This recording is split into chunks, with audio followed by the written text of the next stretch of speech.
Sa ibang balita, taas presyo sa kada kilo ng LPG sumalubong sa ilang consumers sa unang araw ng Oktubre. Tutukan sa report.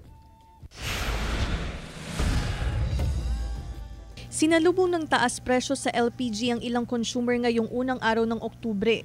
Apektado ang food street vendor na si Janina na 2 beses sa isang linggo kung bumili ng LPG. Papaspasan na lang yung pagluto para kahit papaano marami siyang mailutong paninda. Yun na lang ang diskarte niya. Nasa 80 centavos ang itinaas sa kada kilo ng LPG ngayong buwan.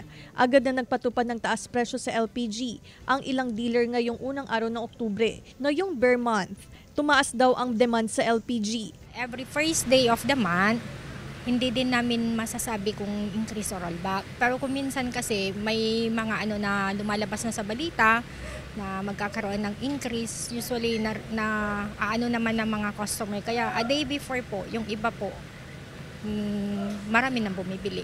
Kasabay ng taas presyo sa LPG, 90 centavos din ang itinaas sa kada litro ng diesel, 45 centavos ang taas presyo sa kada litro ng gasoline, habang 30 centavos ang taas presyo sa kada litro ng kerosene.